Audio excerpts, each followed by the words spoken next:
Welcome to the Athena Wellness Podcast, the show that invites you to take a seat around the community fire and listen to stories that inspire. I'm your host, Kathy Robinson, author, coach, and founder of Athena Wellness, a company that helps you live well and live long so you can do the things that light you up with the people you love. Hello, and welcome to episode 11. This episode is being released on Valentine's Day, which is celebrated in North America, the UK, France, and Australia. And while I don't find commercial holidays all that appealing, there is a joy in expressing affection for our significant other with some sort of token or celebration or both. It's a day that makes me smile because my parents were married on February 14th in 1953. And for years, my mom made my dad a heart-shaped cake and decorated it with the number of years they were married. It would have been their 68th wedding anniversary today. Just like my mom and dad did for decades, we easily acknowledge the importance of spending quality time to nurture our relationships. But kind words and sweet actions can extend beyond our one and only. As we move through the Northern Hemisphere winter, or if you're lucky, the Southern Hemisphere summer, it can be the perfect time to gift ourselves with the same love and thoughtfulness in the form of self-care. Good self-care is having respect for our own well-being and happiness. It starts with recognizing where we can judge or be critical of ourselves, especially when negative thoughts or feelings arise, and deciding to choose kindness instead. Over time, we can learn to pause in times of emotional reactivity and take a deep breath. And then with practice, we find we can choose more compassionate behavior, and that's what leads to making healthier choices for ourselves, mind, body, and spirit. With that sense of gentleness, here are the themes we'll be exploring today. 1. Defining what good self-care is for you. 2. Identifying self-care needs and selecting a focus activity. And 3. Creating a self-care refueling plan. So sit back, take a nice long breath to ground yourself in presence, and let's get started. Number 1. Defining what good self-care is for you. A quick online search will result in lots of self-care ideas and plans and philosophies. But real self-care is deeply personal. It's about feeling good and honoring your needs. And those needs change from person to person. In fact, I've found that not only have my own self-care needs shifted as I move from one phase of life to the next, but they also vary seasonally as well. When I was in my 20s, I prided myself on working hard and playing hard, keeping the pedal to the metal for as long as I could. At some point, I'd start running on empty until something, usually exhaustion, prompted a little self-care attention, like a full night of sleep. And that was enough to recharge my batteries in those days and get myself back in the game. But as I got older, I began to understand the importance of incorporating a little downtime into my schedule. And back then it was usually on Sundays to leisurely connect with myself and my loved ones. It was a way of slowing down and rebalancing before it was time to re-engage with the corporate world on Monday morning. And this became a weekly practice that I looked forward to, whether it was brunch at home or coffee and the New York Times at the beach. And yes, I'm dating myself. Back in the days when an actual newspaper was delivered that you could take with you. Over the last decade, though, I've learned to integrate self-care into my days. I started small, daily meditations that took no longer than 5 or 10 minutes. And during my last years in corporate, while I was getting Athena Wellness up and running and writing the book, the coffee pot would go off at 3:45 so I could be writing by 4. And that was followed by a workout. But when I got to the office, I could fully focus on my corporate responsibilities because I knew I had already invested in myself for that day. These days, the coffee pot goes off at 4:45. And my morning routine includes any combination of meditation, journaling, and reading, followed by a workout. I have scheduled writing sessions at 8 a.m. on Monday through Friday, and it's my goal to have completed my morning routine along with having made the bed, showered, and having some fruit before I sit down to write with the group. And by 9 a.m., once I'm done with that first hour of writing, I feel like I accomplished something, no matter what the rest of the day brings. It's important to note that while the activities are the same, the timing for me will shift as the days get longer and the weather warms. I may go for an outdoor run after my writing session in the spring, but before it in the summertime because of the heat. I like the shifts in routine that the seasons bring because it keeps my routines fresh. I share my routine by way of example, not something you should follow. I'm by nature an early riser, and so it works for me. And I know if you're not, what I just outlined probably sounds miserable to you. It took a lot of experimentation for me to get to a place that felt right. The last piece clicked into place when I found my morning writing group. Knowing I have that standing appointment motivates me to get my day going, and I really look forward to seeing them. So why should we even focus on self-care? It's simply this. Good self-care practices balance our personal needs with the needs of others, from partners to our family and friends to our professional responsibilities. This means prioritizing what supports your well-being in ways that energize and feel good to you. And I want to emphasize the what feels good to you part. When we think of wellness, well-being, or even just plain good health, it can be easy to get caught up in comparison. That can have an adverse effect as we feel the weight of the things that we should be doing or living up to someone else's unattainable expectation or someone else's version of wellness. And I speak from experience here. But as you listen to the podcast, I invite you to hold the intention of finding one thing that would positively impact your well-being that you would find most enjoyable to do.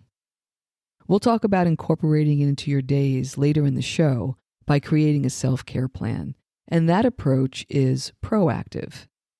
But many times self-care can be reactive, as it was for me in my 20s when my body would just start to break down from exhaustion. So let's talk a bit about the signals that our body sends us when more self-care is needed. First, the physical signs. This can look like exhaustion, being overscheduled, having an illness from minor headaches to colds to something more chronic, maybe a buzzy head or brain fog, sleep deprivation, maybe craving junk food, having a change in appetite, or even experiencing insomnia. Some mental and emotional signs include feelings of overwhelm, anxiety, letting important things slip, feeling stressed, or having no motivation, and even feeling just a vague loss of focus. Spiritual signs can show up as a sense of emptiness or insignificance. Maybe not having any time alone to connect with yourself, or feeling little depth in the connection with your loved ones, and maybe just an overall lack of joy.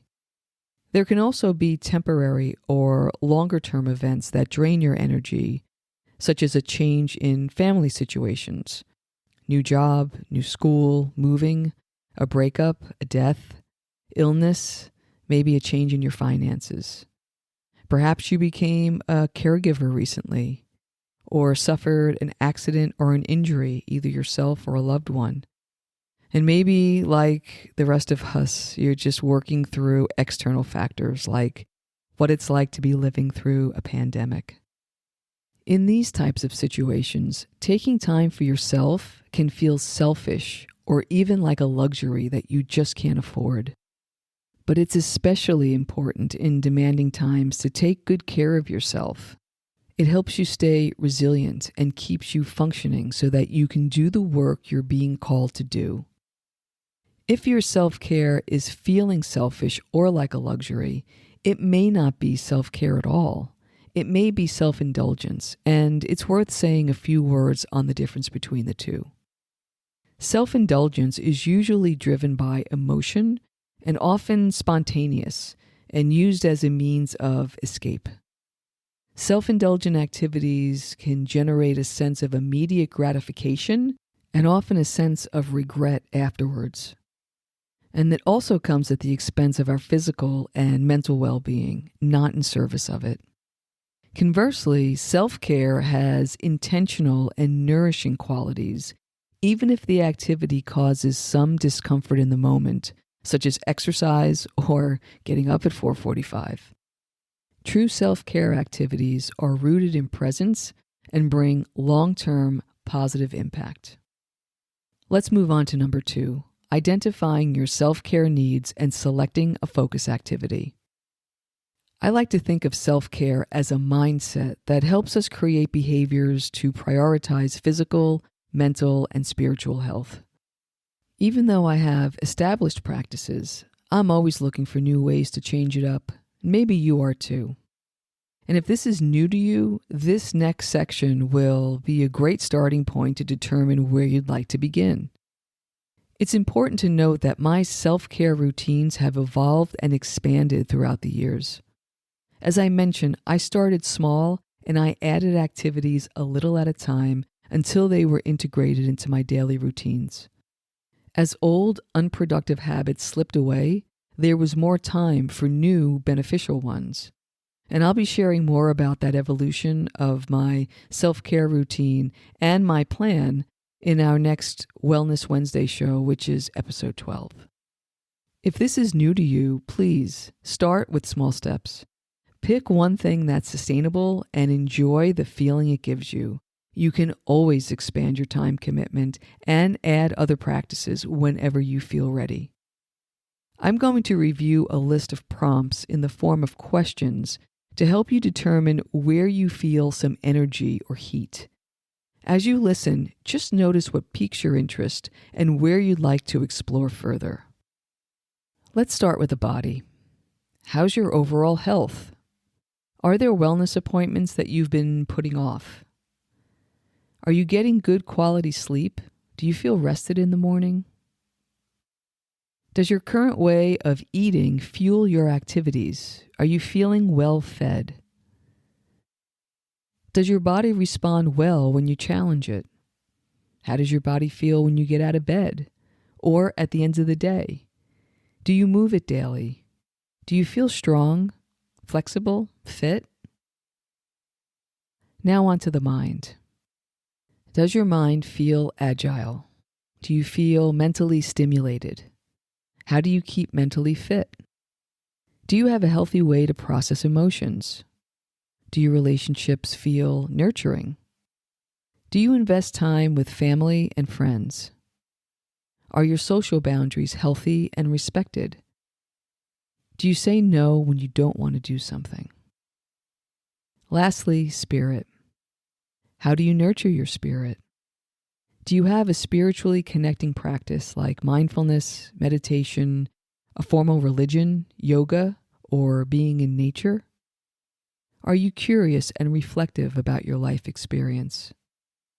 Do you have a way to connect deeply with yourself that feels honoring, such as journaling? Would you like to pause more during the day in gratitude, or to be self-compassionate so you can radiate it to others? Reviewing these questions were meant to get you thinking and to show you the good range of possibilities that you can explore. Just keep any area that resonated in mind as we move to the next section, which is 3, creating a self-care plan. We've already established that self-care is dynamic and should be personalized for your current needs. So let's create a workable plan to help consistently recharge your batteries. This simple plan has 3 parts: the why, the what, and the when. First, the why. Let's start with the overall purpose of your plan. What are you aiming for? A relief from stress? Maybe a deeper sense of self? It could be something fun like wanting to reconnect with the things that brought you joy as a kid. Your why is the emotion related to the outcome. That means how you want to feel as a result of your effort. For example, if you're looking for relief from stress, your why can be peaceful or calm or rested. If you want a deeper sense of self, your why might be connected or loved or rejuvenated. If you want to recapture a little childhood magic, maybe your why is energetic or playful or proud like kids, ta-da! Or maybe just happy and joyful, and they all sound like great whys. Once you've connected with your why, move on to the what. Now it's time to select an activity that you feel will help you refuel.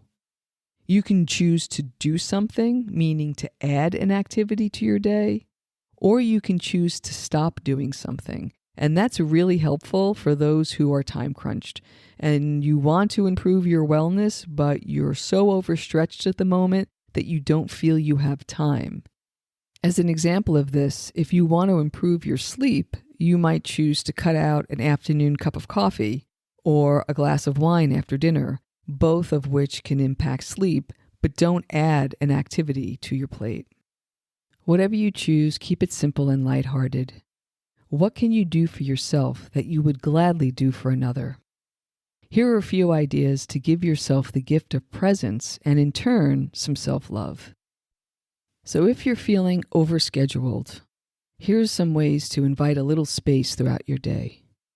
The first is to put your phone on silence for brief periods or turn off notifications. That one was a game changer for me.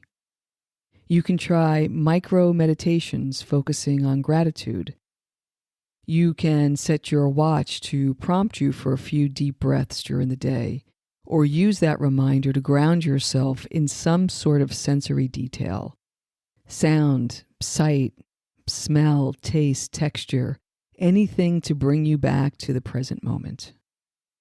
Another suggestion is to help listen, to invite a deeper conversation with yourself. You can choose to do nothing while being mindful of the experience. This was important to me in my last few years of corporate, taking 5 minutes in the morning to just do nothing and be in that space. You can try to meditate or try a guided visualization. Many of those only take 5 or 10 minutes. You can read a passage from an inspirational book in the morning, or maybe jot a few notes down in a journal. Here's one of my favorites: taking a few mindful sips of my morning coffee. You can also create a nice atmosphere for yourself using candles or aromatherapy, maybe on the weekends, just to kind of create a little space for yourself, as well as surrounding yourself with plants or natural objects, whatever things you find to be beautiful. For those who have the capacity to add activities to their day, you could create something or volunteer, maybe learn a healthy skill or take in some natural inspiration like a sunrise or stargazing or beachcombing.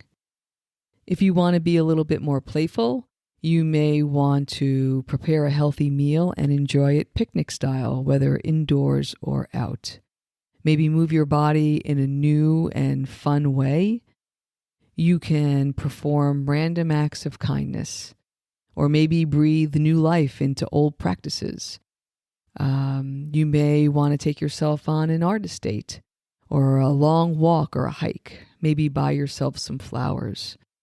You may want to go ahead and give yourself a little wink in the mirror as you walk by. Compliment yourself, or seek out a good belly laugh. Maybe plan a road trip to nowhere with snacks and tunes and set out on a path unknown. If you're in need of some restful activities, maybe a self-care date, an at-home spa day, a day with no tech, maybe taking an essential oil bath, watching the sunset, taking a nap. You may also choose to create a routine to deepen your sleep. And lastly, you can plan a vacation or maybe even a weekend getaway for a date sometime later this year. Now that you have your why and your what, let's move on to your when. One of my business mentors asked me this question when we were discussing business strategies. What does easy look like? In other words, he was encouraging me to keep it simple, not to add complexity, which is a natural tendency when we're planning something new. So I offer those words of wisdom to you. How can you create a simple plan that encourages you to show up consistently, to feel the benefits fairly quickly, and to come to regard this activity as a healthy treat you enjoy? How can you make this a plan to restore yourself? Simple for you might look like this. If you'd love to learn the guitar but have no time, can you find or create a playlist you can listen to in the morning to start your day? Doing a little something that feeds you will boost your vibe and keep you engaged. The word schedule makes some people run away, and for others, routine brings great comfort. Plan your when to align where you fall on this spectrum. If you love routine, schedule a specific amount of time on specific days. For example, lunchtime walks on Mondays, Wednesdays, and Fridays, and a weekend hike with the kids. If you're more free-spirited, keep a running list of activities that make you feel like your why and the times you're most likely to enjoy them. For example, journaling on weekend mornings. Whatever technique you use, check in with yourself from time to time. Notice how you're feeling and adjust as needed to keep your tank full. The very act of slowing down, even for short amounts of time, can have great benefit. By committing to a consistent self-care program, your partner, family, and friends will feel the effects as your stress levels decrease and your well-being increases. The better we are at taking care of ourselves, the more energy we'll have to share with others.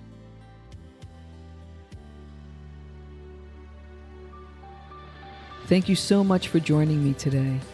I know there are many ways you can spend your time. Thank you for choosing to spend it with me.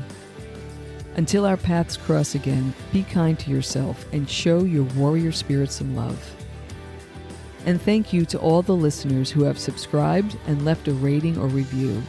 Not only does that ensure you'll never miss an episode, but it also helps others find their way to our circle.